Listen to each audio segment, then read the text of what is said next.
Olá, boa tarde, Ju. Seja bem-vinda. Boa tarde. Que prazer estar aqui com você, minha mentora. Mimosa, querida. Seja muito bem-vinda, então, à nossa live que nós combinamos juntas, né? Pensando aí em temas que são relevantes para a prática da neuropsicologia. Então, para a gente começar a nossa live, Ju, eu gostaria que tu te apresentasse brevemente, falasse, né, o teu nome completo, aonde tu atende, o que tu faz dentro da neuropsicologia. Então, conta aí. Então, meu nome é Júnia Martins. Eu sou daqui de Muriaé, uma cidade de Minas Gerais, né, com mais ou menos 120 mil habitantes. Eu sou neuropsicóloga infantil, né? Só atendo crianças e adolescentes. E eu trabalho muito em parceria com as escolas, né? Fazendo essa devolutiva aí do laudo dos meus pacientes para os profissionais da educação, com o objetivo de trabalhar integrado, né? E conseguir ajudar mais os pacientes que chegam aqui no consultório. Perfeito, querida. A Júnia é minha mentorada há quase um ano, né, Ju? Daqui a pouco a gente vai comemorar um ano de mentoria. E eu devo dizer, né, publicamente, que tu é uma pessoa excepcional em termos de esforço, de resultado, de garra, de dedicação e de amor à neuropsicologia. Então, me motiva muito ter pessoas como tu comigo. E é uma honra a gente poder conversar juntas sobre esse tema que eu sei que te é e nos é tão rico. Muito bem, amada. Então, vamos começar falando sobre a avaliação neuropsicológica no contexto para a equipe escolar. Talvez uma primeira pergunta importante, Ju, que eu queria ouvir de ti, como isso acontece na tua prática, o que tu observa, o que a literatura diz também, sobre por que encaminhar, por que a escola deve ter ou pode ter essa iniciativa de sugerir uma avaliação neuropsicológica. Então, vamos lá. Eu tenho recebido cada vez mais encaminhamentos diretos da escola, né? Quando eu comecei a atuar na neuropsicologia infantil, os encaminhamentos eles chegavam muito por médicos, né? Meus colegas aí da medicina, os pediatras, neuropediatras, psiquiatras infantis, né? E acaba que isso fazia o processo ficar um pouco mais demorado, porque até essa família, né, marcar uma consulta com um médico ou com um profissional da saúde, até chegar na avaliação neuropsicológica, demorava um pouco, né? E a escola, né, tomando iniciativa de encaminhar a família para uma avaliação, acho que o processo ele se inverte um pouco, né? Então, assim, a família chega para avaliação neuropsicológica e já vai para consulta médica com um laudo pronto, o que adianta bastante o processo, né? Porque quando você chega numa consulta, dependendo aí do transtorno do neurodesenvolvimento, o médico ele vai precisar dessa avaliação neuropsicológica para ele fazer uma boa condução do tratamento, né? E para entender profundamente que transtornos podem estar envolvidos na dificuldade de aprendizagem, né? Nas limitações que a criança vem apresentando em contexto escolar. Então, o professor, né, que está com a criança todos os dias ali na sala de aula, ele tem muita condição de fazer essa verificação, né, de será que esse aluno precisa de uma avaliação neuropsicológica? O que, né, no desenvolvimento dele está atrasado, está um pouco diferente dos meus outros alunos? E eu gosto muito de ouvir os professores, Nicole, porque eu vejo que eles têm muita facilidade nessa comparação, né? Às vezes os pais que têm um filho só, né, que são pais de primeira viagem, eles não conseguem ter essa comparação do desenvolvimento do filho deles com outras crianças. Então, acho que as escolas elas devem encaminhar sim, né, para avaliação neuropsicológica. Os profissionais da educação são profissionais que têm uma boa compreensão do desenvolvimento quanto à questão acadêmica, né? O que é esperado para cada faixa etária, e isso facilita muito esse processo ser mais rápido, essa criança conseguir receber a ajuda que ela precisa, né, de uma forma mais breve. Perfeito. E eu acredito que esse aspecto, né, do professor ter esse poder, essa capacidade de discriminar aí o que é uma aprendizagem típica, o que é um desenvolvimento típico, tanto de aprendizagem quanto também social, né, de aspectos do comportamento da criança, são riquezas, né, que se tem aí dentro do contexto da escola. Então, por esse motivo, eu entendo que realmente a escola encaminhar para avaliação neuropsicológica é um adianto, né, um complemento ali para realmente a gente poder, inclusive, encaminhar e sugerir, solicitar adaptações que são fundamentais aí no ambiente da escola, né, Júnia? Sim. Exato. Quando eu termino a avaliação, né, da escola ou dos outros profissionais que encaminham, eu tenho esse momento de devolutiva com os profissionais da escola, né? E aí é um atendimento que eu privo muito em fazer. Porque eu acredito assim que o laudo de uma criança, né, ou de qualquer outra adulto também, mas eu trabalho com criança, ele deve gerar movimento, né? Para isso que a gente tem um laudo ali nas nossas mãos, para a gente conseguir compreender quais são as dificuldades e também as potencialidades dessa criança e conseguir fazer com que se dê, né, um tratamento, se dê adaptações escolares, e aí ela consiga ser contemplada nessas dificuldades e também ser estimulada ou aproveitar ainda mais as potencialidades que ela tem, que às vezes a gente não sabia até então. Né? Por exemplo, eu atendo às vezes uma criança que a entrada sensorial que ela aprende melhor é a visual. E às vezes é que a escola está mais explorando ali é a auditiva, né? E aí, se a gente mostra isso nos resultados dos testes e a gente conversa sobre isso, os professores eles sempre são muito solícitos, né, em fazer essas adequações, fazer as adequações de material, de provas. E aí, uma potencialidade dessa criança que é aprender mais informações que são apresentadas de forma visual são contempladas. Então, essa troca, né, eu penso que é muito bacana entre nós profissionais, porque eu não sou professora, né, então não tenho conhecimento de uma professora, mas se a gente junta o conhecimento da neuropsicologia que eu tenho, mais o conhecimento da professora, mais o conhecimento da pedagoga da escola, né, a gente consegue fazer um trabalho em rede, um trabalho muito mais completo que ajude mais essa criança, né? Perfeito. E eu acredito que talvez uma das grandes contribuições da avaliação neuropsicológica no contexto escolar, além do diagnóstico, também traz as necessidades e o perfil da criança em relação ao que ela necessita de adaptações, de estímulos, porque sim, né, as crianças aprendem, elas têm necessidades que são diferentes.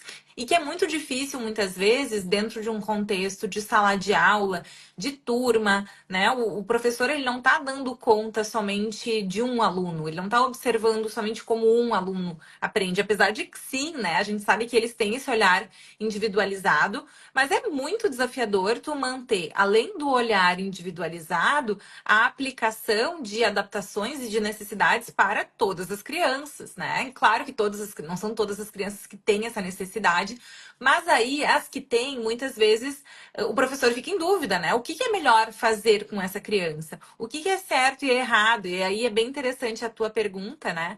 Por exemplo, em relação a um aluno que tem uma necessidade de um estímulo além do verbal auditivo, mas também visual, ele aprende melhor, ele consolida melhor a informação quando ele tem um apoio visual. Isso é um dado que a avaliação neuropsicológica, ela não vai trazer somente uma opinião, ela vai trazer um dado científico ali, né? Com uma técnica, um método que é científico de avaliação do funcionamento cognitivo que influencia na aprendizagem.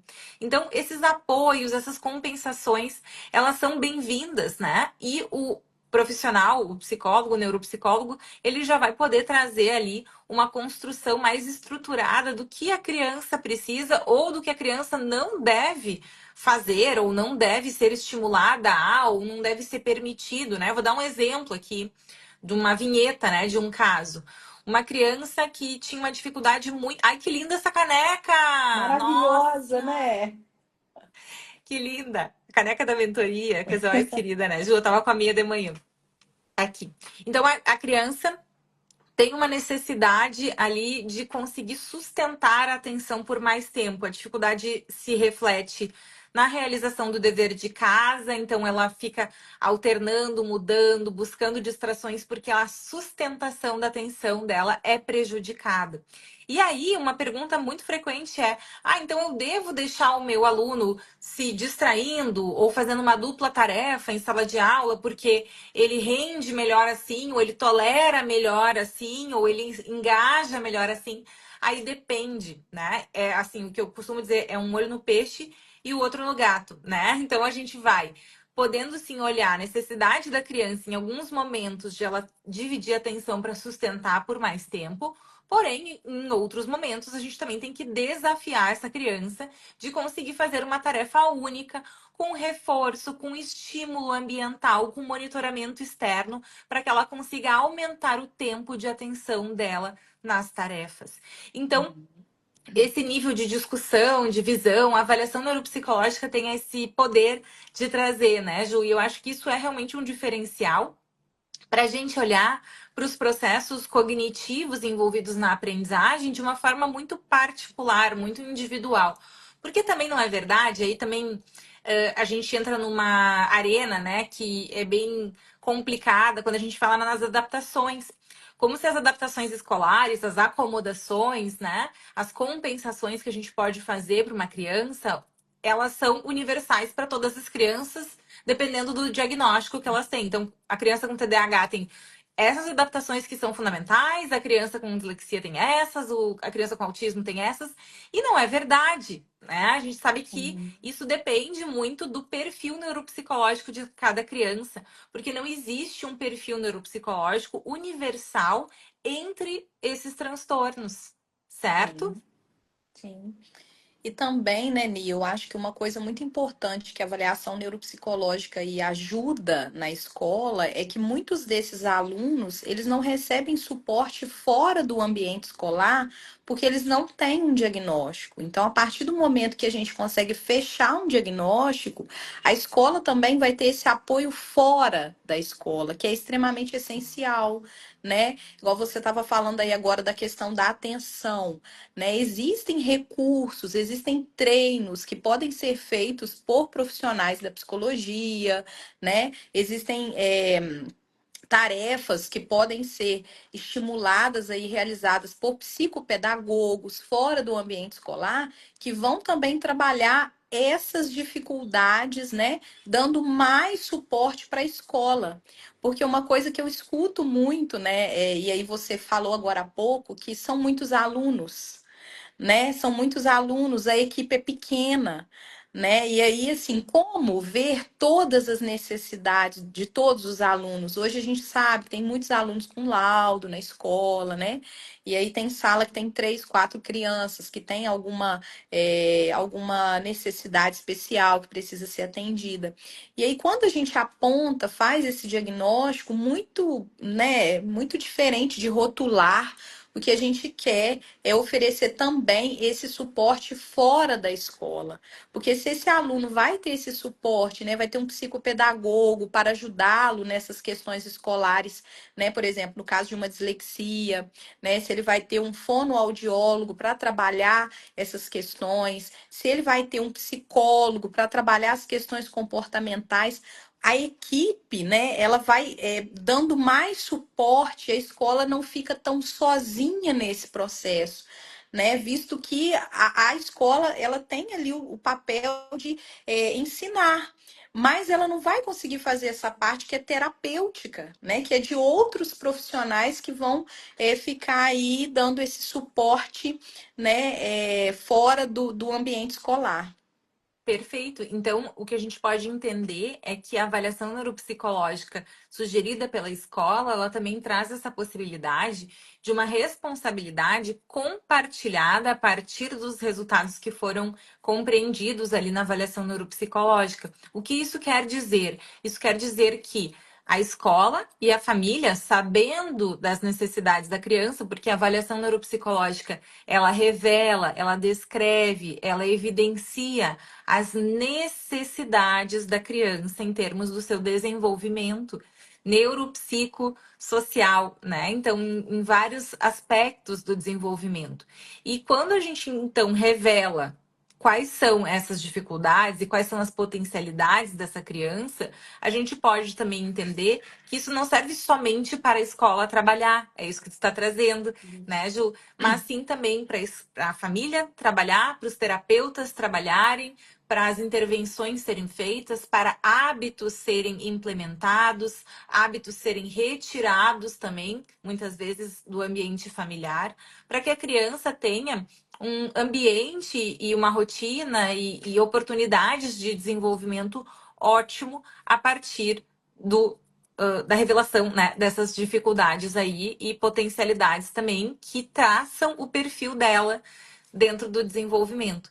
Então é realmente muito interessante, muito importante. E tem um ponto, né, Ju, que a gente não pode deixar de tocar aqui na nossa live, que é sobre o medo das pessoas em relação a diagnósticos. Então, muitas vezes existem alguns mitos, né? Então, vou botar o primeiro mito aqui para a gente discutir. O primeiro mito é: diagnóstico não é necessário, porque a gente precisa atender a criança e olhar para a criança e aceitar a criança como ela é, né? Então, vamos falar um pouquinho sobre isso, assim, o que tu pensa e o que tu observa quanto a esse mito do que o diagnóstico não é algo necessário. Então, Ni, eu não concordo com essa afirmativa, né? Porque eu penso que um diagnóstico, ele é apenas um mapa, né?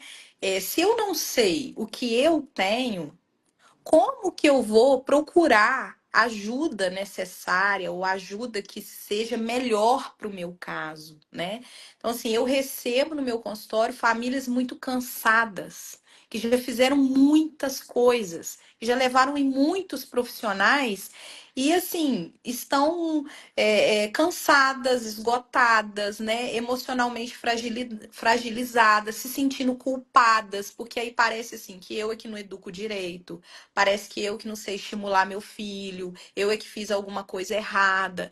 E aí, quando a gente revela esse diagnóstico, né, que a gente, através de muita pesquisa, de testes, de escuta, de entrevistas, de um processo exaustivo mesmo de buscar informações, né, que sejam precisas para revelar esse diagnóstico, as famílias relatam que sentem um alívio, porque então agora eu estou entendendo que a culpa não é minha, que não foi eu, né? Que não sou eu que sou uma mãe ruim, que não sei educar meu filho, né? Que não somos nós os culpados por esses comportamentos que a gente agora está vendo que é um transtorno do neurodesenvolvimento, que a gente só conseguiu ver agora, né? Então, assim, eu não concordo com essa afirmativa, porque o diagnóstico ele não tem essa função, né? De dizer que a criança é inferior, né? Que ela não tem valor porque ela tem, né, por exemplo, autismo ou TDAH ou transtorno de,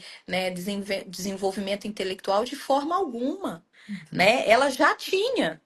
A gente só está dizendo que, olha, agora a gente sabe o que que é.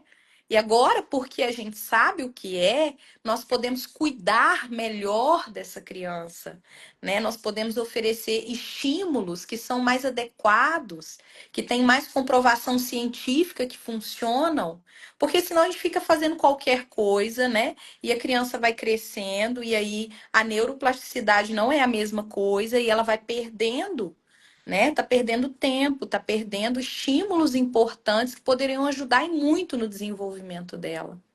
Perfeita colocação. É exatamente isso. Então, o diagnóstico, ele liberta, ele é necessário porque ele liberta. Nós, seres humanos, naturalmente, a gente tem essa propensão natural em buscarmos interpretações para fenômenos. E esses fenômenos também se aplicam para o desenvolvimento dos nossos filhos, né? Tu é mãe, eu sou mãe, quem convive com crianças, né? Não precisa ser pai e mãe, mas a gente busca entender, a gente busca explicar. E aí é um ponto que tu traz, Ju, muito importante, que é das distorções. Esse ponto é fundamental. A distorção que pode acontecer da compreensão sobre o comportamento de uma criança que, por exemplo, não quer fazer o dever de casa, ou que se desmotiva em relação à escola, que não quer ir para a escola, ou que é muito impulsiva, ou que é muito relapsa. Então, essas culpas recaem sobre a criança. Então, assim, que é algo do caráter da criança, do funcionamento, de quem a criança é. Isso recai sobre os pais, muitas vezes. Então, é o fulano que causa isso, é a ciclana que causa isso, né? Então, assim, tem um culpado aí. E também recai, muitas vezes, na escola. Então, a escola que não está fazendo o suficiente, a escola, a professora, isso e aquilo. Então, são várias explicações. E quando nós recebemos essas explicações, né, dentro do processo de avaliação neuropsicológica, elas são muito importantes, porque a gente está observando ali a dinâmica que aquela queixa, aquele comportamento da criança causa no ambiente. E isso é muito significativo. Isso é um ponto de alerta, porque causa disfunção, causa sofrimento, causa prejuízo, né, para a criança e para as relações, para o ambiente. Tá? Então, são pontos muito importantes aí sobre esse mito de diagnóstico é ruim, diagnóstico não deve ser feito, exatamente por isso. Acho que tu traz esse ponto com muita clareza, né? Que é da importância de o diagnóstico ele servir como um esclarecimento para questões que estão gerando sofrimento e que podem ser mais bem compreendidas, interpretadas e manejadas a partir de um momento que a gente tem ali realmente um diagnóstico fechado ou a ausência de um diagnóstico, porque a avaliação neuropsicológica não é igual a diagnóstico, mas os diagnósticos, né? Uhum. Diferentes diagnósticos estão em jogo ali quando o paciente entra dentro desse processo de avaliação. Então, esse mito é muito importante mesmo, né? E outro mito, talvez importante aí, é que a avaliação neuropsicológica só vai confirmar algo que já se sabe sobre a Uhum. criança. Acho que esse mito também é interessante, porque tudo bem, então meu filho tem dificuldade de prestar atenção. Então eu vou fazer uma avaliação neuropsicológica só para saber que ele tem dificuldade de prestar atenção, porque eu já sei que ele tem dificuldade de prestar atenção. Eu adoro, né, esse tipo de questionamento, porque que a gente pode entender sobre isso? Mesmo que seja verdade que a avaliação neuropsicológica vai confirmar ou não, né? Porque pode não confirmar, esse ponto é muito importante. Uma queixa, a avaliação neuropsicológica, ela vai descrever outros aspectos da vida do indivíduo que tem relação com o funcionamento cognitivo, intelectual, social, emocional, que podem aí direcionar necessidades que são específicas, que são particulares de cada pessoa. Então, por mais que a avaliação neuropsicológica vá revelar ou confirmar um déficit que já é uma queixa, nós temos também o papel de mapearmos esse entorno da avaliação, exatamente para a gente poder propor e entender o indivíduo dentro das próprias necessidades, porque um diagnóstico não traz necessidades que são universais, né? Faz sentido, Ju? Faz sentido, Ni, também, né? Como você disse, muitas vezes essas hipóteses não se confirmam numa avaliação neuropsicológica, né? Acontece. Eu já atendi, assim, crianças que já chegaram com diagnóstico fechado para fazer uma reavaliação, e aí um caso de TDAH não era um TDAH. Era, por exemplo, um transtorno de aprendizagem. Porque a gente sabe que vários transtornos do neurodesenvolvimento, né, eles trazem aí como uma característica disfunção executiva. E aí, muitas vezes, né, a pessoa pode associar essa disfunção executiva a um quadro puro aí de TDAH, inclusive as comorbidades. Né? Como você disse outro dia na live com a Bárbara, as comorbidades, né, elas são é alto o número de comorbidades. Então, assim, o que está muito claro ali para mim, né, sem fazer uma avaliação neuropsicológica, pode estar associado a um outro quadro que não está muito claro, só observando. E aí, se eu vou tratar só esse primeiro quadro, né? Vamos supor que seja uma criança que tem um quadro aí de TDAH com um transtorno de aprendizagem. E aí eu vou tratar só o TDAH, não vai haver uma evolução. Porque ela precisa de outros estímulos que só a medicação para o TDAH, né, e as adequações ali para uma criança com TDAH não vão atender. Tem outras necessidades que também vão precisar ser atendidas, né? Então, assim, eu acho muito difícil diagnosticar, Ni. Até usando todos os testes, as escalas que a gente tem disponível e horas de entrevista com os pais, com os educadores, né? O contato com a criança no consultório de 10 a 12 sessões e ainda assim, às vezes a gente tem dúvida. Então, né, um diagnóstico que você faz assim numa sessão, ou só baseado em observação, é um risco. Porque pode estar errado, pode não ser preciso, né? Então, acho que um alerta importante que tu está trazendo agora é sobre como confiar ou não em processos de avaliação neuropsicológica. Primeiro, da avaliação neuropsicológica ser feita aí a partir de mais de uma hipótese diagnóstica. Muito cuidado quando o profissional ele faz uma devolução ou ele faz uma linha de investigação que é totalmente focada em uma hipótese só. Esse é um ponto de muito alerta. Porque exatamente alguns sintomas eles podem estar presentes em diferentes transtornos. Então, uma análise muito minuciosa das dissociações de sintomas, das dissociações entre o desempenho dos testes neuropsicológicos, na observação clínica, coleta de informações, isso é muito, muito importante para que uma avaliação seja realmente confiável. Eu acho que tu está trazendo um ponto importante que o raciocínio da avaliação neuropsicológica ele não se resume a testes. Antes fosse, né? Uma bateria de testes fosse revelar tal diagnóstico ou outro diagnóstico.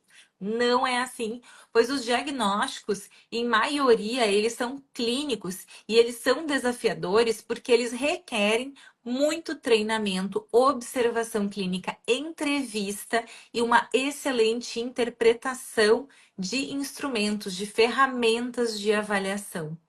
Então, acho que tu está trazendo um grande alerta aí sobre o que é uma avaliação neuropsicológica de qualidade. Muito cuidado, então, para as famílias, para os pais. Aqui a gente está falando na avaliação neuropsicológica no contexto escolar.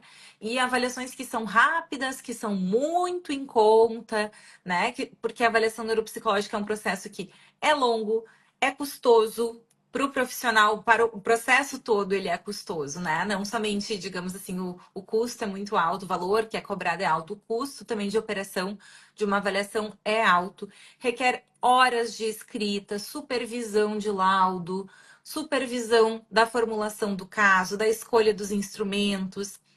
O neuropsicólogo ele precisa ser um profissional em constante atualização, em constante construção, compra de instrumentos. Nós falamos muito sobre isso, né, Ju? Assim, sobre como, quais instrumentos aí a gente tem disponíveis que são novos. A gente quer sempre estar ali oferecendo uma avaliação com os instrumentos mais atualizados, os melhores, os mais precisos. E tudo isso requer investimento. Então, cuidado com promessas que são muito fáceis aí para esses diagnósticos que são complexos. E eu sempre digo, acho muito importante a gente ressaltar aqui, né, Ju, que, bem, se tem algo importante na vida, é a gente ter um diagnóstico preciso de uma criança, de um adolescente, quando ele está se desenvolvendo. Porque isso muda a narrativa de uma história toda de vida, de um futuro. Então, a avaliação neuropsicológica, ela tem que ser excelente nesse aspecto. Ela deve contribuir com excelência. Então, acho que é um ponto de alerta aí, bem importante para as famílias que querem fazer esse investimento, que não é somente um investimento de dinheiro, ele é um investimento de tempo. Tempo da família, de operacionalização, né, dessa avaliação, e também tempo de desenvolvimento da criança. Perfeito. Muito bem. Recebemos alguns comentários aqui na live, muito queridos, carinhosos, pessoas contribuindo. Foi muito especial, Ju. Te agradeço demais pelas trocas, pela nossa conversa aqui. E nos encontramos então na mentoria. Ni, eu que te agradeço pelo convite, tá? Você é uma mentora maravilhosa. Que sorte a minha ter você na minha vida e me guiando também por esse caminho da neuropsicologia. Obrigada, tá? Tu merece, querida. É só o começo. Acredita nisso. É só o começo, tá? Obrigada a Amém. todos que nos assistiram aqui. Um beijo e boas avaliações. Obrigada, tchau.